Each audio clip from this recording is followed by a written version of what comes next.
Magadiko Maria Zimbabwe. Welcome to Zim in Zoom, a series of interviews that we plan to have with a variety of industry leaders, medical professionals, and Zimbabwean community members who have an opinion that we care to hear about on all things COVID-19. I'm really excited to launch the series with none other than Dr. Brighton Chireka.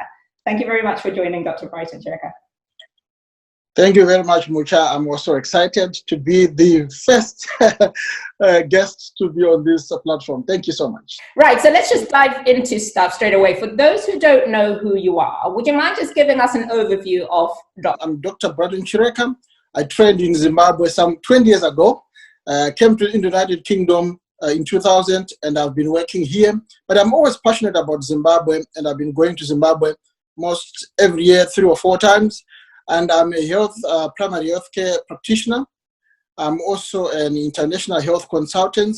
I also work with a company called Primary Care International, where we go to low income and middle income countries, where we also help them to support in their management of common diseases such as non-communicable. But today we are going to be talking about communicable diseases. And another area that I also want to let people know me about is about ZimThrive. I am the health ambassador for ZimThrive. I'll be talking more about what ZimThrive stands for. And most people know me as a blogger and also a patient engagement advocate. I want to make sure that patients are well engaged. They know what to do when they go and see their doctors. So that's me in short. Fantastic. Thank you very much for that comprehensive introduction. So I suppose, that moves us quite nicely to the concept of this group, the COVID-19 Zimbabwe group that's been set up, as well as ZimThrive. I thought it might be a good idea to level set and tell us what the purpose of this platform is. Okay. The purpose of this group is to raise awareness, particularly talking about the risk communication about COVID, and also to engage the community about COVID-19.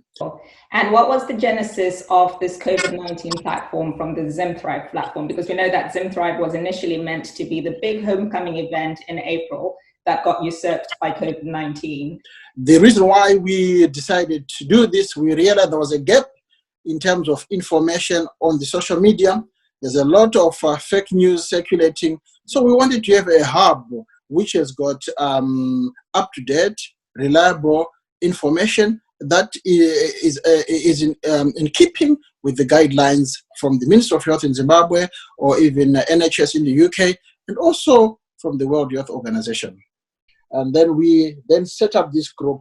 Its main objectives of this group is also to talk about risk communication. How do we communicate with people so that they are aware of what this COVID-19 is all about, and also how do we engage the community, especially using the social media, as we know that we are now available on social media 24/7. Why don't we getting to people where they are? So that's what we are doing. Very good. And when you talk about we, who is we? So when we talk about we, people may think, oh, is it about Brighton? No, it's not about Brighton. Brighton is just part of the group. This group is working with ZimThrive. What is the ZimThrive? ZimThrive is a campaign that we started last year. It was started by a lovely lady, Mildred, and also Mike, Tasha. And then they invited us. A lot of you are so on board, which I thank you. And myself, I'm the health ambassador. We work together. So we were planning to have a homecoming month of activities, excitement in April. But no, things did not work out. We got this pandemic. Yeah. Having got this pandemic, what we realized was that we had to cancel our events. And then we reached a decision where we had to cancel our events a month or so before the things got worse. And we then realized that there was now a gap that we saw that, okay, even if we are not going to do our event in April, by the way, we are going to have ZimThrive homecoming in December. Absolutely. So it's still going on. And we hope that by then, this will be over. and we said we want to play our part in terms of fighting and kicking out COVID virus. Hence, we teamed up and we are working on raising awareness. That's why now, that's how Zim Thrive is now involved in this whole campaign. And we actually celebrate how quickly this group has grown. So from its founding, say about 2 weeks ago, it's gone up about 83,000 followers now, which is phenomenal. And the whole idea, of course, in an environment like this is to leverage technology as best we can to reach out to the masses. With that in mind, would you please let us know what you've done so far with this platform? So with this platform, the first thing that we had to do was just to build our networks, to capitalize on our social capital, having people like yourselves with your skills and other people with their skills working together.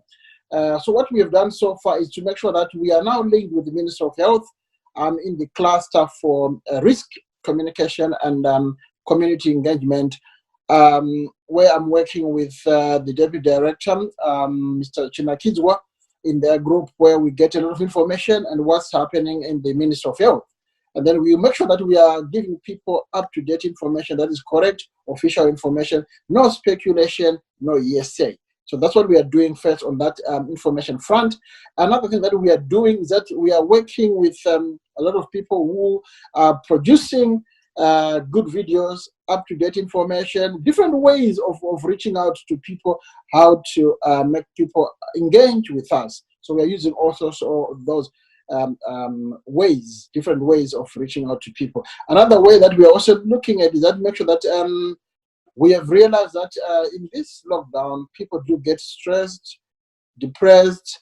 It can become too much for people. They'll feel hopeless, helpless, and some people think life is not worth living. So what we are doing is that we are using this platform to make sure that we have got counselors, psychiatrists helping us to keep going. And also we've got lovely pastors, Jamie and Sarah Garande. They've been on the platform. They've done a lot, and people are saying, when are they going to come? And looking forward to have them. Massive, massive support. Those are really wonderful. Sure. And actually, we talk about sort of being creative in this environment of being locked down, of people being isolated. I'd love for you to share with us the developments that you're making in the med tech space, because we know that technology is the way forward, and where people, for instance, may not have access to medical help, I'm aware that you've set something up to help Zimbabweans. Please run us through that. Yes. So what we've realized is that I work on the on frontline as well in the United Kingdom, being a GP, where we have also stopped doing face-to-face consultations. We are now doing a telephone consultation. We are using video calling, e-consults. So we have just said, okay, let's take this to Zimbabwe, where it may not be, currently it's not the mode of consultation, but I know there are good initiatives by Econet, Dial-a-Doc. So we are happy that we have got something going on. But what we are doing now is we have got a platform that is going to be run for free. So people would engage with the doctors, getting advice. They will be able to book appointments for free. And these doctors have volunteered. These doctors are registered in Zimbabwe. They've donated their time, and they're going to give people advice. So this is one thing that I'm excited about, because when you see that people are donating their time, and our people will not have to worry about questions that they might have. They may not be able to ask them on public forum, but we can give them the privacy and get professional advice about COVID-19. And that automatically leads to the question, Kanandisina mabundle Noita say, not everybody's got access to internet. We have some restrictions that may make this prohibitive for people who might well need that service. We are working with internet providers, and also, as you are aware, we listen to people, what they tell us. People have told us that, we need a fundraising vehicle, and we started the GoFund, and I'm excited that the GoFund has got 5,678, and I know there are other initiatives from other brilliant fundraisers like Freeman Cherry. They're doing a lot of good work in fundraising. So what we are simply doing is that if we realize that we cannot provide this online proper to everyone because they don't have data. We are prepared to approach our internet providers and also approach our fundraisers to see whether they would any few pounds, few dollars to spare and support these people who want to go online but they cannot go online. But having said that, we are aware that we may not be able to reach everyone, but we know that there are some other organizations, some other stakeholders who are also helping people face to face, going, visiting them. And we are saying, okay, let's find our niche, let's find our area. Our area is for those that are able to use social media. And we know there are a lot of people who are on social media.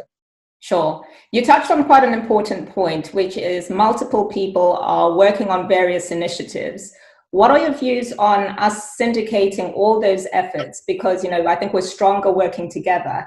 And at the moment, I'm not quite sure that we're as coordinated as we could be. Any views on that? Yes, I welcome the proliferation of people trying to help.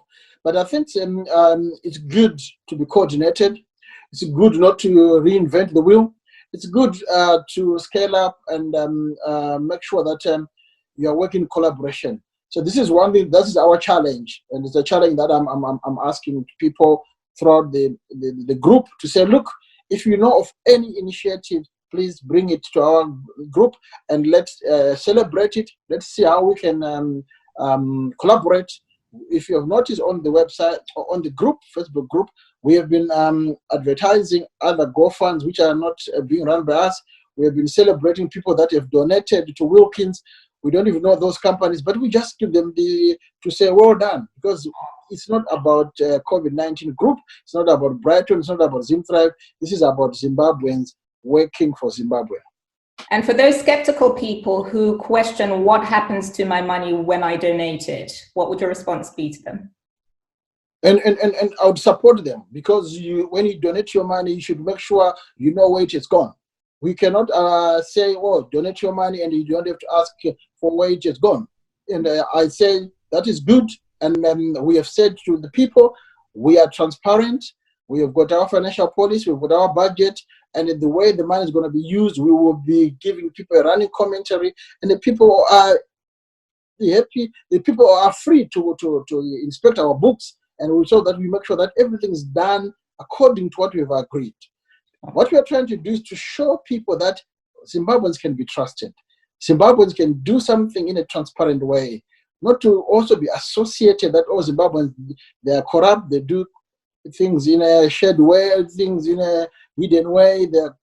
No, we want to put that, okay, there are some people who are genuine. And I'm very happy that I'm working with a team of people that are genuine, people that I trust, people that are not worried, are not annoyed when we question why they've done some things. And people are able to explain, people are able to apologize, people are able to reflect on their actions. So I'm really happy and honored to be working with such a team. And I think you'll find that for those of us who signed up to this team, it really does come from that position of trust and the recognition that you've got like-minded people really trying to make a difference. So I second you completely on that. Absolutely. I could not ask for any team. So shifting gears a little bit now towards the hot topic, which is COVID-19, the dreaded coronavirus. As you mentioned earlier on, you're on the front lines in the UK, so you're seeing it all firsthand. What gap do we need to bridge in Zimbabwe currently from the response that we're seeing, be it from government, from medical professionals, and from citizens at large? I think one thing that we need to understand is to understand the context of the Zimbabwean situation. We don't want to copy and paste what is happening in Canada. We don't want to copy and paste what is happening in America or copy and paste what is happening in the UK. We need to look at what is the best practice happening in other countries, and then also look at our context. For example, when we do lockdown, we have to understand that people rely on a day-to-day basis to sell things so that they survive. So when we lock them down, they will not be able to feed. So this, I think that we need to look at how do we feed them. And I'm glad that there are people who are now fundraising, who are looking for food donations and helping people. So these are the things that we need to rise up and make sure that we fill those gaps, fill those areas that we see that need to be sorted. And also, the government has to also look at how it can help people in these times so that whatever we are doing, things work properly.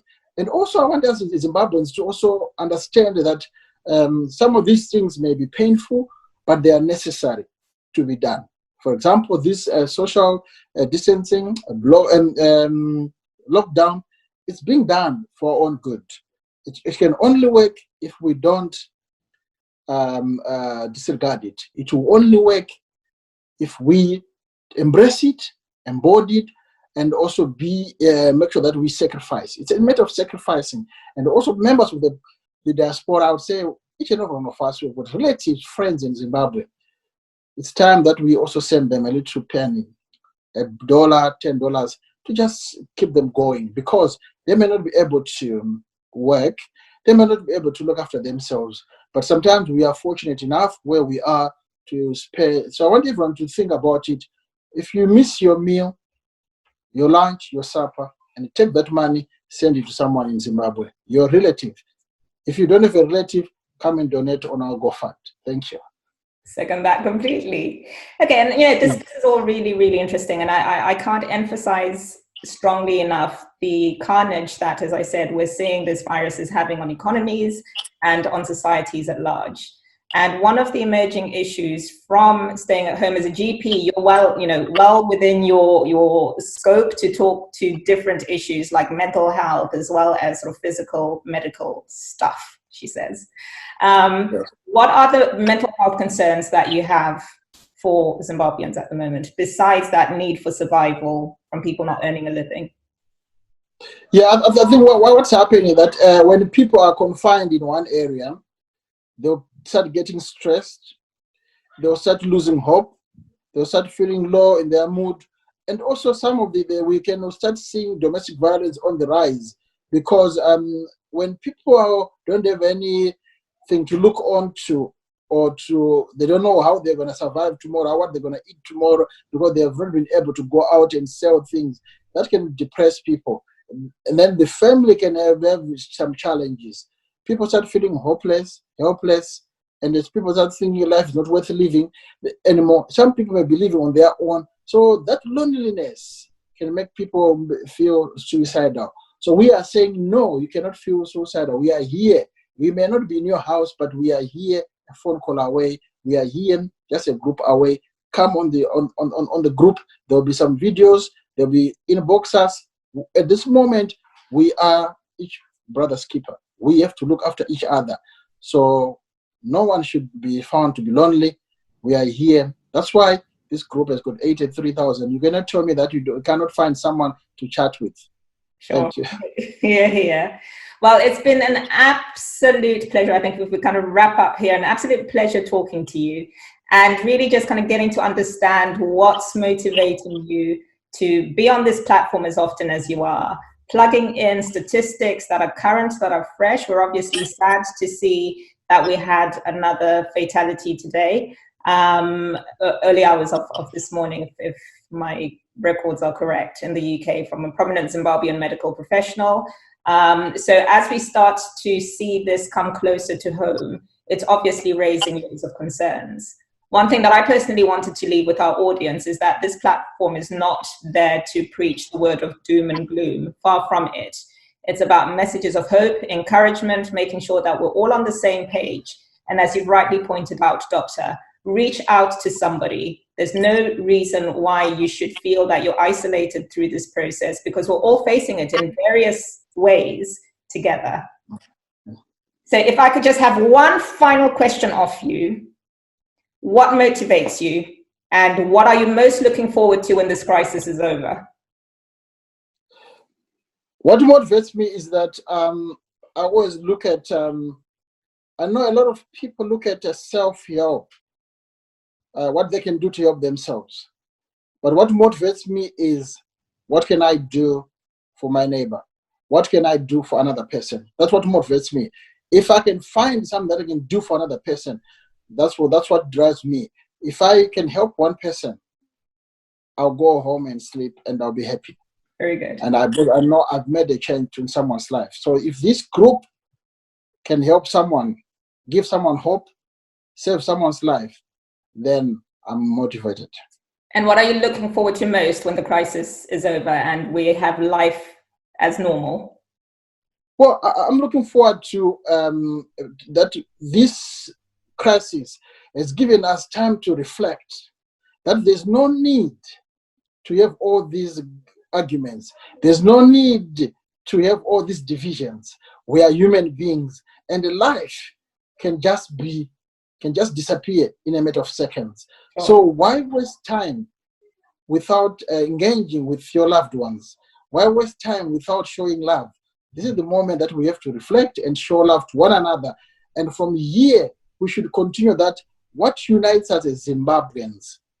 Then we can now go home in December, Zimthrive homecoming, and celebrate and say we did it together as Zimbabweans. We fought COVID and we've managed to kick it out. Hear, hear. Thank you ever so much, Chiremba. For those of you who've been watching, thank you very much for your attention and your time. I have a call to action for our medical professionals and, economists, anybody who's kind of playing a role that could add to the debate and to the dialogue of how we handle COVID-19 for Zimbabwe specifically. Please let us know, as I'd love to hear from you. Thank you all very much, and goodbye. Goodbye. Thank you.